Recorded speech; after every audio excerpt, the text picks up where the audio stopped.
Business Essentials Podcast. Unlock your career. Learn to speak business English like a pro. Hey everyone, welcome back.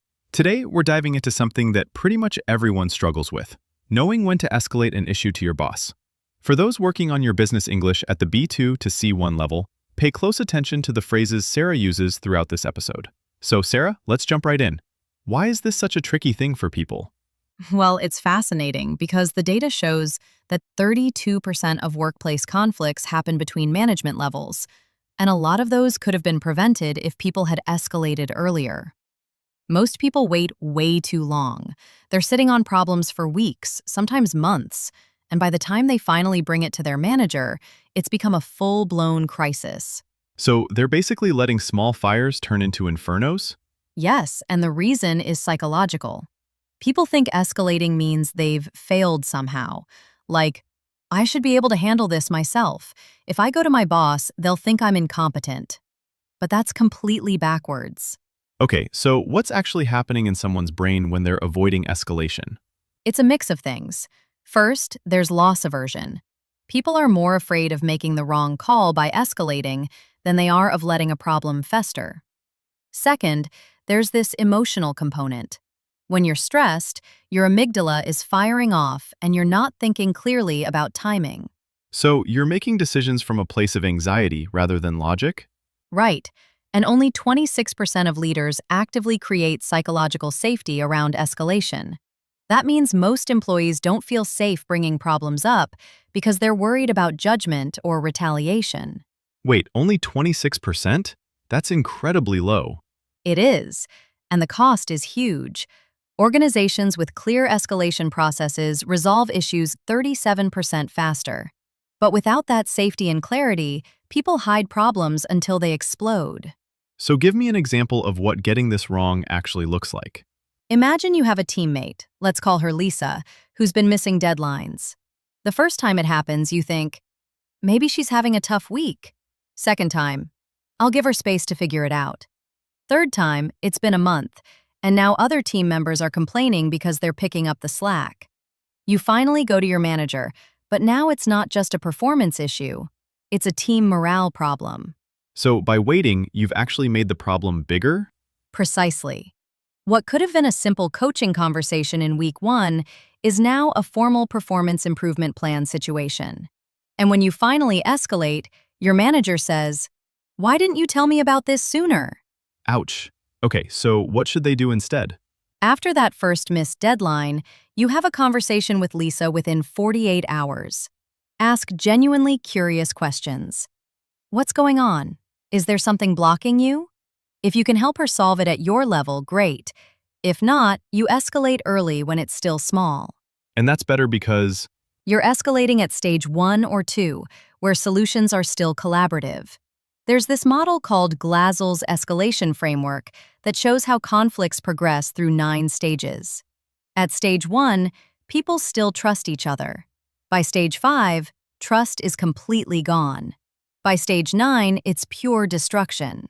Whoa, so waiting doesn't just delay the solution. It fundamentally changes the nature of the problem. Yes, a task conflict at stage 1 becomes a relationship conflict by stage 4.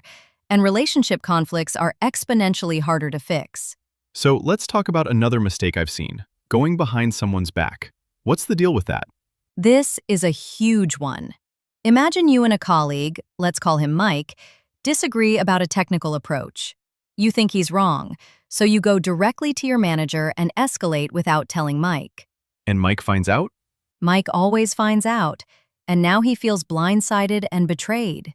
Even if your technical solution was correct, you've permanently damaged the relationship. So what should you do instead? For our listeners learning English, what's the exact phrase you'd use? You'd say something like, "Mike, we're seeing this differently, and I think we need to bring this up to our manager together. Can we document both perspectives and escalate collaboratively?" That phrase, escalate collaboratively, is key. It means you're framing the problem as a joint issue, not as you versus him. So basically, you're being transparent about the escalation. Right. And research shows that about 30% of potential escalations resolve themselves once both people sit down and articulate the problem together. The act of framing it collaboratively often reveals the answer without needing to go upward at all. That's fascinating. So the process of preparing to escalate actually solves the problem. Often, yes. You're both forced to be honest about constraints. Mike might say, I'm prioritizing speed because marketing needs this by Friday. You might say, I'm prioritizing scalability because we'll hit performance issues in 3 months. Once you both hear that, you realize the real question is, does leadership want speed or long-term stability? Okay, so let's say I've decided I need to escalate something. How do I actually do it effectively? Like, what information does my manager need? You need 3 things: specific examples with dates, business impact, and what you've already tried. Let me give you a contrast. Wrong way. I'm really overwhelmed. The workload is unfair. Can you help me? Right way. We've committed to projects X, Y, and Z with these deadlines. Based on current capacity, we're short 2 full-time equivalents. Here are 3 options: extend timelines by 4 weeks, bring in contractor support, or reduce scope. What trade-offs make sense for business priorities? So you're basically giving your manager a decision to make, not just venting. Yes. And that phrase, drill down into, you'd use that when presenting. If we drill down into the numbers, we're spending 60 hours a week on Project A alone. It means examining something in detail during a discussion. Got it. So you're framing it as a business problem with options, not an emotional problem. Right. Your manager can only make decisions about resources, timelines, scope, or priorities. Escalations framed as decision requests with options get action 85% of the time, compared to only 30% for emotional venting escalations. Okay, so let me make sure I understand this. What's the difference between a task conflict and a relationship conflict? A task conflict is when you disagree about the work approach. Like, should we use technology A or technology B? That's actually healthy. Teams with task conflict often make better decisions. A relationship conflict is when it becomes personal. You never listen to me, or you're always undermining me. That's toxic and always degrades performance. So the key is keeping it about the work, not about the person. Correct. And here's the phrase you'd use. This is about our technical approach, not about you. You're explicitly separating the two. Got it. So what about documentation? How important is that? Massively important. When you notice a problem, document it. Date, what was delivered, what was expected, business impact, and what feedback you gave. Then, when you escalate, you bring concrete data. These 3 projects in the last month missed deadlines. Here are the dates and downstream impacts. What additional support should we implement? And that gives your manager something actionable? Yes. Organizations with connected escalation processes that include documentation see 64% faster issue resolution. So documentation isn't about building a case against someone. It's about clarity. Right. It's about making sure everyone understands what's actually happening so the right solution can be implemented. Okay, so walk me through the ideal escalation process. Like, step by step, what should someone do? Phase 1 is peer conversation. Have one genuine conversation with the person involved. Ask curious questions and attempt resolution at your level first. Phase 2 is gathering information. Document specific examples, timeline, business impact, and what you've already tried. Phase 3 is the escalation conversation. Frame it as a decision. Here's the situation, here's the impact, here are the options. What should we do? Phase 4 is follow-up. Once your manager decides, confirm what's been decided and set a checkpoint to make sure it's actually working. So it's not just escalate and forget. Number escalation is successful when the issue is actually resolved. You need to close the loop. That's a good phrase, close the loop. So native speakers would say that instead of just finish or complete? Yes. Close the loop means follow up and ensure everything's resolved. You'd use it in any business context where you want to make sure something doesn't fall through the cracks. Got it. So what about timing? How do you know when it's actually time to escalate? Here's the simple rule. Escalate when you've tried to solve it at your level and either you can't, or the issue is beyond your authority, or the impact is affecting others. Don't wait until it's a crisis. So the guideline is 48 hours?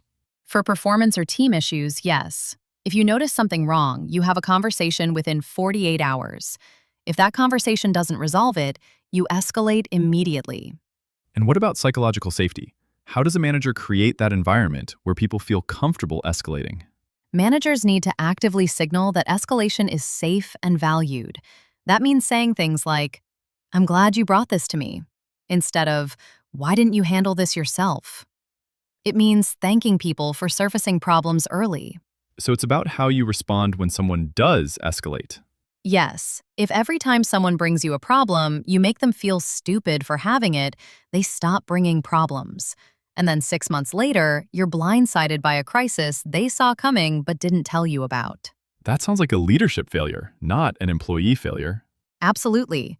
When you create safety around escalation, you're not just preventing fires, you're building trust. Okay, before we wrap up, let's recap the key terms we talked about today. What are the main ones? The big ones were escalate collaboratively, drill down into, close the loop, and bring this up to.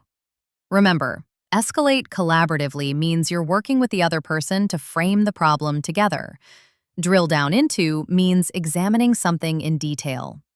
Close the loop means following up to ensure resolution. And bring this up to is what you say when suggesting escalation. Can we bring this up to our manager? Perfect. So our listeners can use these phrases when they're escalating issues at work or discussing problems with colleagues. Precisely. All right, so Sarah, what's the one thing you want people to take from this episode? Escalating early isn't weakness. It's the most powerful management tool you have. The cost of waiting is always higher than the cost of escalating too soon. And when you escalate collaboratively, with clear documentation and decision framing, you're not creating problems. You're solving them before they become crises. That's a great takeaway. Here's what we want from listeners. Have you ever waited too long to escalate something?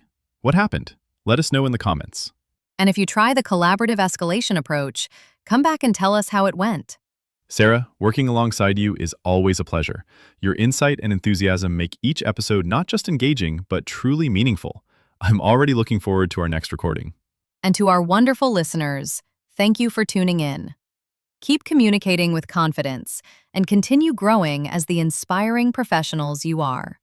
We appreciate each and every one of you for joining us today. Stay thoughtful, stay proactive, and keep leading with purpose. In our next episode, we'll explore a core leadership skill, upward communication.